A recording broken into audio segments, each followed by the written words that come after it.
PSM Makassar menunjukkan tajinya pada Liga 1 2022-2023. Mereka saat ini di posisi 3 klasmen, belum terkalahkan di 10 pertandingan, mengoleksi 22 poin.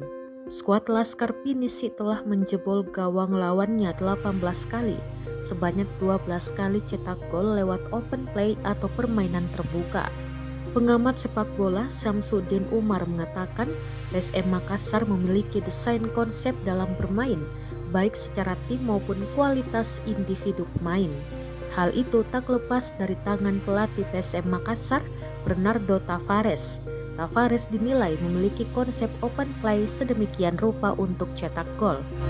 Begitu dapat kesempatan dari open play, maka itu dimanfaatkan karena itu ada beberapa gol diciptakan melalui open play. Itu semua dibuat konsep sehingga kalau ada kejadian dalam suatu pertandingan, pelatih harus siap untuk merayakan gol-golnya, katanya melalui telepon pada Jumat 11 November 2022. Syamsuddin Umar menilai Tavares jeli dalam memantau jalannya pertandingan dari pinggir lapangan. Terbukti, juru taktik berkebangsaan Portugal itu selalu berdiri di pinggir lapangan, memastikan taktik, desain dan konsep dilatih selama latihan berjalan di lapangan. Makanya penampilan PSM Makassar saat ini harus diapresiasi.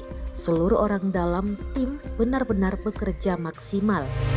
Cuma jadi masalah, sebut Syamsuddin Umar, adalah kompetisi sepak bola Indonesia belum bergulir kembali pasca tragedi Kanjuruhan. PSSI sampai sekarang belum bisa memastikan Liga 1 kembali dilanjutkan.